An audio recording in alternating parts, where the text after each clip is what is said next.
Ok, minha gente, já de volta. Agora recebendo aqui o Fábio e o André Luiz, né? E o Fábio esteve ontem aqui no programa e vai nos apresentar quem é o André Luiz. E o Fábio esteve aqui ontem no programa e a gente começou a falar sobre conservadorismo, que é o nosso assunto de sempre, né? E aí entramos no caso do Trump, enfim, eleições, a importância do voto. Aí eu pedi, você que estava ontem aqui comigo, eu pedi para que o Fábio voltasse, ele está aqui hoje. Bom dia, meu irmão. Bom dia, Hélio. É um prazer estar de volta aqui, né? Ontem o nosso assunto ficou tão animado que a gente precisou fazer uma dobradinha, né? Dar uma esticadinha no assunto. Eu aproveitei, eu falei, aproveita para amanhã e vamos embora. Sim, perfeito. E aí nós estamos aqui hoje para continuar aquele papo de ontem, né? O André Luiz, ele é herdeiro das minhas dívidas, meu filho, herdeiro das dívidas, deixar a dívida toda para ele, né? É bacharel em Direito, está fazendo algumas especializações e etc. E dentro do Instituto Conservador, ele representa a ala jovem do Instituto, que é responsável por reunir pessoas que ele conheceu na faculdade, colegas formados, e ele pode até falar melhor, né? Amigos e etc. Interessante o negócio que você falou. E agora eu vou entrar direto com ele. Já vou entrar... Isso, para trabalhar, né? Vou entrar batendo. Né? Aqui. Jovem, quantos anos você tem, André? Tenho 29 anos. 29 anos, está na faculdade? Não. Sou formado, bacharel em Direito. Tá, já está formado. Mas você hoje está com a camisa aí no Instituto Conservador de Teresópolis. Correto. Tá? O ser conservador, na sua época de faculdade, você já era? Sim, sempre fui, desde criação. Tá. No caso, desde pequeno. Pela criação, você sempre foi uma pessoa, sim, um jovem conservador. Entendimento perfeito do conservadorismo, de que é a preservação da família, os direitos de defesa, pátria. Sempre fui instruído a seguir esses valores, esses princípios. Aí, olha a minha pergunta, hein? E na faculdade, como é que foi isso, cara? Na faculdade tinha sempre uma certa resistência. Uma certa ou uma grande? Uma grande resistência quanto a ser conservador, ser de direita, e até uma parte que pegou bastante de religiosidade.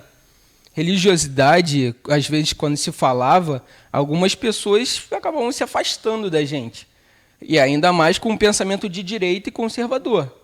As pessoas acabavam, digamos assim, grande parte dos meus professores, eles tinham certos comentários tendenciosos e, não vou dizer maldosos, mas muito críticos, umas críticas desnecessárias e pesadas à direita em si, ao conservadorismo em si. Desnecessário, quando isso está dentro da índole da pessoa, de preservação da família. E sabe, era um desprendimento que negava as próprias origens, porque todo mundo já teve uma família, todo mundo já teve uma base, e parece que essa base, na faculdade, muitas pessoas acabam perdendo esse referencial. Isso, obviamente, nunca fui atacado diretamente, meus valores nunca foram atacados diretamente, porém tinha um distanciamento e um certo desconforto quando as pessoas acabavam sabendo que eu era de direita, conservador, tinha um posicionamento e também era evangélico, no caso eu sou batista. Então você vê, né? Você já era evangélico lá, né? Sim. Eu sou da Primeira Igreja Batista do Rio de Janeiro e agora eu estou aqui na PIB-Terê. Qual? Primeira Igreja Batista de Teresópolis. Aqui pertinho da Isso, aqui do lado. Você vê, isso entrou nas escolas, na educação em geral, há uns anos atrás, de tal maneira, rapaz. Isso vem se arrastando ao longo dos anos. E isso é tão incoerente, porque assim, eles... Eu chamo de esquerdopata porque não tem outros que são uma psicopatia. Né? Isso é uma psicopatia, porque é tão incoerente. Eles não aceitam diferente. Eles falam de democracia. Toda vez que eu escuto um sujeito desse falar de democracia, fico olhando, será que ele acredita mesmo que ele é democrata? Porque ele não tolera o diferente. Ele não te permite pensar como um jovem. Pô, você é jovem, é de direita, como assim? Não, ele tem valores. Família. E os amigos dele, ele reportava muito, a professora lá de Direito vai naquela linha do pobrezinho, do miserável, que não teve oportunidade, desculpando, né? Desculpando o crime. Era um vitimismo e uma isenção de responsabilidade por parte dos professores, que são estudiosos, Do direito. Da área do direito, tem um conhecimento muito mais amplo do que está acontecendo de fato, e parece que bota a mão no olho e simplesmente se nega a perceber aquela realidade e, mais perigoso ainda, desinforma aquele que está lá para aprender. Eu tenho um caso muito de casa, né? De uma pessoa que eu conheço muito, um jovem que eu conheço muito, né? E ele teve problema o tempo inteiro, ele agora já está fazendo doutorado. E quando ele foi fazer o mestrado, ele foi embora de Teresópolis durante 4 anos, ele ficou fora daqui. E ele só conseguiu, Fábio, ficar bem para onde ele foi, porque quando ele chegou lá, ele conversando comigo, né? Ele falou, pô, cara, aqui, o pessoal vive aqui usando maconha, que é a droga mais comum, né? Faculdade. O pessoal fica maconha, não quer estudar. E quando começaram a conversar comigo, que sentiram a minha posição, nem fala comigo dentro da universidade, tem gente que nem olha na minha cara.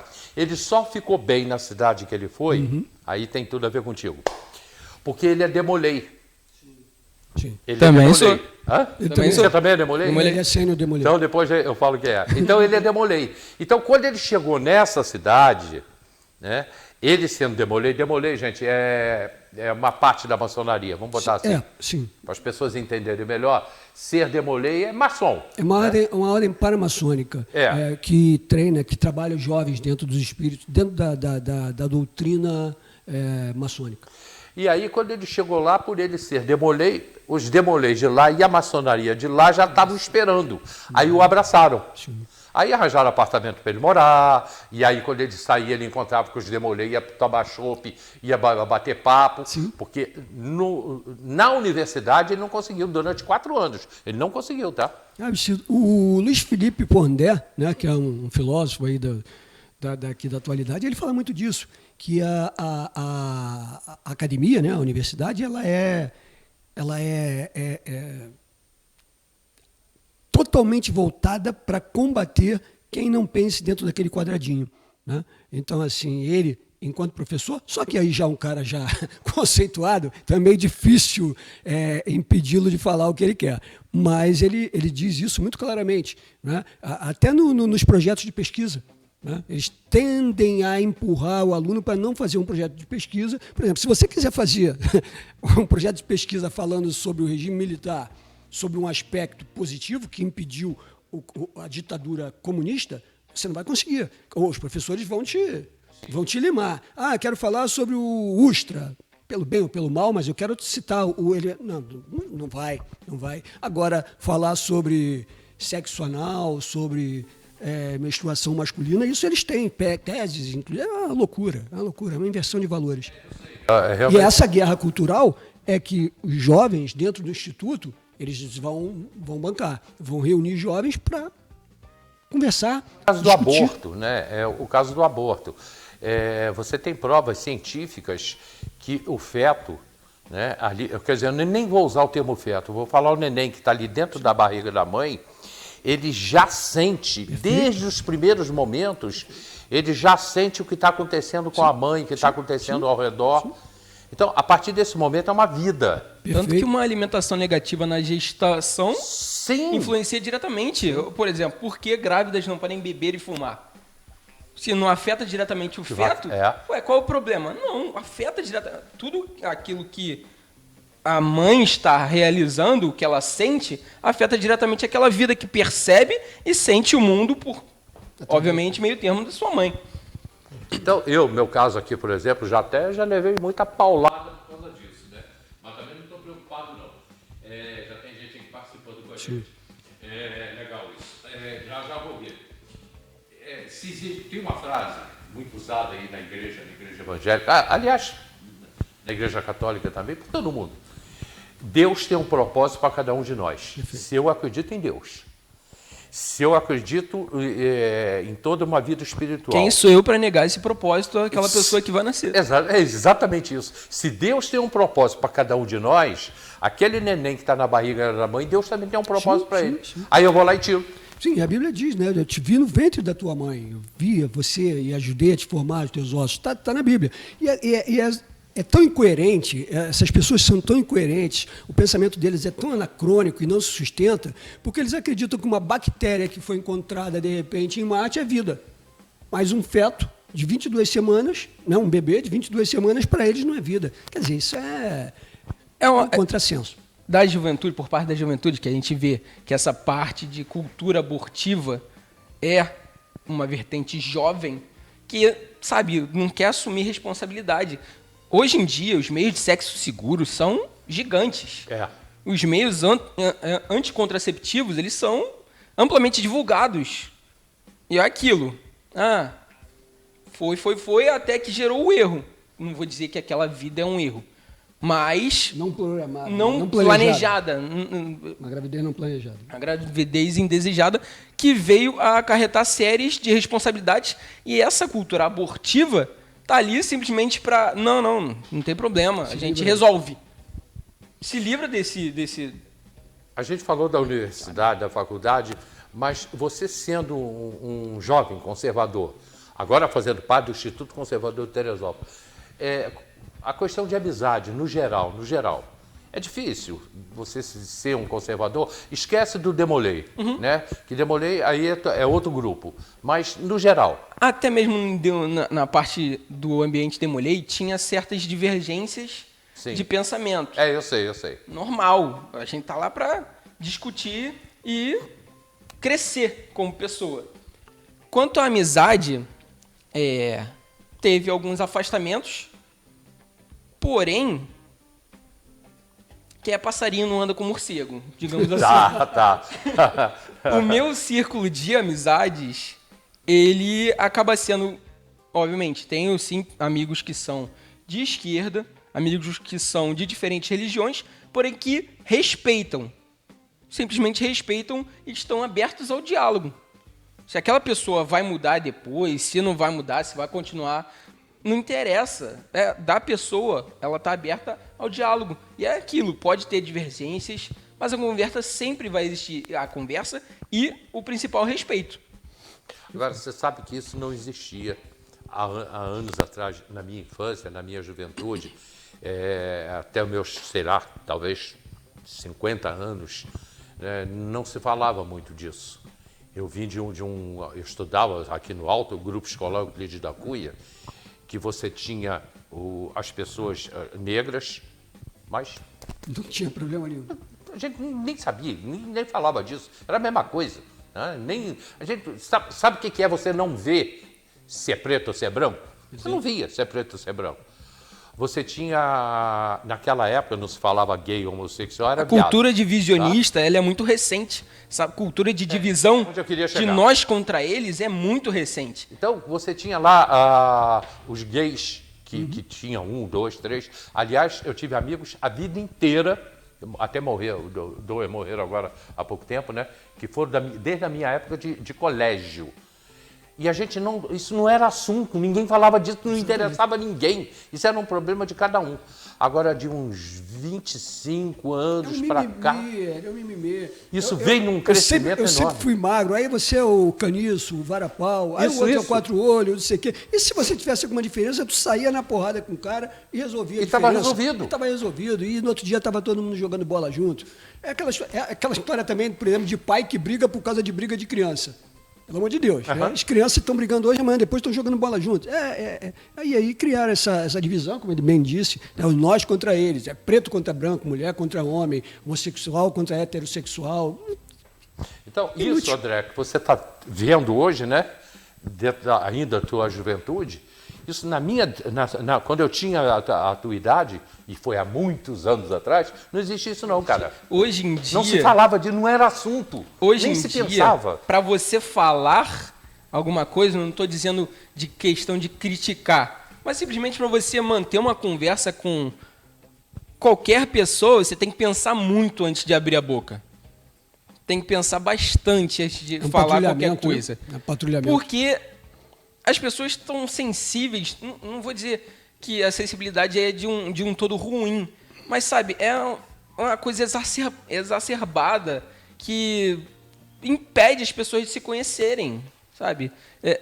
E aquilo, o que a pessoa faz entre quatro paredes, é da pessoa. O que a pessoa acredita é da pessoa. Se ela está disposta a compartilhar as experiências dela comigo, eu vou escutar, vou falar o que eu concordo, o que eu não concordo, ela vai me escutar e pronto. A sexualidade de cada um, já diz, sexualidade de cada um. Sim. É personalíssimo. Personalíssimo.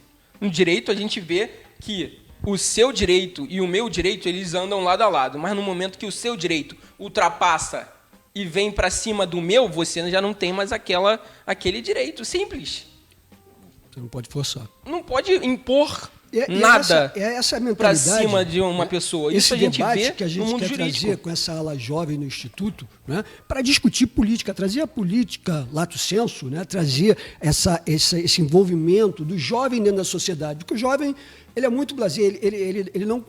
Blasé tudo e acha mal que informado. a coisa vai se resolver ao tempo e o futuro dele está sendo decidido hoje. E ele não está sendo sujeito desse futuro. Então, essa ala do Instituto Jovem, ela quer isso, quer conscientizar o jovem da necessidade de influenciar na política, no momento, né? No debate, nos costumes. E cada um com a sua verdade e chegando a um meio termo, que é assim que a sociedade tem que ser estabelecida. Agora, isso é uma questão de família. Sim, muito. Começa na família. Exatamente. É uma questão de família. Por quê? Porque eu conheço jovens como você que pensam iguais, né? Ou que pensam diferente, mas tem ali a família como base. Vocês acham que isso veio se perdendo ao longo dos anos? Fábio, a família, o conceito de família. O problema hoje, eu acho assim, a gente tem que analisar, isso vem se desenvolvendo ao longo do tempo, né? De certa forma, o que acontece hoje, que é o grande problema que eu vejo na sociedade, é a terceirização da responsabilidade, né? É o pai que terceiriza a educação para a escola. E ele não acompanha o desenvolvimento do seu filho, ele não acompanha esse debate que está acontecendo na escola. E essas verdades ou pseudo-verdades vêm para dentro de casa, né? Por exemplo, eu sou criacionista, outros são evolucionistas. Mas quais são as bases científicas de qualquer um desse debate, né? A ciência por si, ela é muito importante, mas ela não é a vaca sagrada que se diz, né? Ciência, qualquer princípio científico, ele está baseado em tese, antítese, né? Desculpe, é um experimento, aquele experimento dá um resultado e você aplica aquilo ali, ou você experimenta de novo, é tese, antítese e síntese. Tese, antítese e síntese. É o método científico. Você vai lá e captura aquilo ali, experimenta, deu certo, não deu certo, modifica, atualiza. Né? E assim, dentro da sociedade, o problema está sendo esse, Hélio, né? Estão se terceirizando. Aí depois o pai fica surpreso quando o filho comete um ato translocado. Ele acompanhou esse filho? Ele estava ali participando ou ele estava deixando que terceiros o doutrinassem? Terceiros fizessem a sua cabeça. Esse é o problema, né? Aí o cara vai trabalhar, larga o filho na creche. Quando chega, não quer nem saber o que aconteceu. Aí vai trabalhar, larga o filho na escola. Chega, não quer saber o que aconteceu. Eu lembro uma vez, eu estava no jardim, um amigo meu tinha vários brinquedinhos, né? E ele me deu um camelinho, um bonequinho de camelo. Me deu, ele tinha muitos. Levava para brincar lá. A família dele tinha muito dinheiro, a minha não. E eu cheguei em casa com aquele camelinho, todo feliz. Meu irmão, minha mãe me pegou pela orelha, desceu, voltou lá para ir na casa dele para perguntar se ele tinha dado aquilo mesmo, se eu tinha pego. Hoje, o cara chega com o celular dentro de casa e o infeliz do pai e da mãe não pergunta. Aí depois não quer saber, quando depois se desespera, quando ele é preso ou quando ele morre trocando tiro com a polícia, né? Por quê? Abandonou. Terceirizou, né? Deixou que o celular criasse, que a TV criasse, que a escola criasse, e aí fica surpreso quando tem um resultado adverso. Aí não há como. Eu contei várias vezes aqui a minha história da abóbora, não vou contar agora, porque ela é muito longa, não vou contar, mas eu cheguei em casa com uma abóbora. Oi. Está sem microfone. Você está sem microfone. E agora? Sem. Aí, é que de repente eu fiquei sem microfone aqui. Eu estava falando, comecei a falar aqui da minha história da abóbora, que eu cheguei uma vez em casa com uma abóbora e apagou realmente aqui. Deixa eu ver se desligou. Por isso que ele chama comercial. Não tem jeito. Apagou aqui, deixa eu ver. Apagou, pilha. Voltou, hein? Não, apagou. Vamos para o comercial rapidinho, vamos para o comercial. E a gente volta já, que eu fiquei sem áudio, fiquei sem som aqui. Vamos nessa, vamos para o comercial, a gente volta já.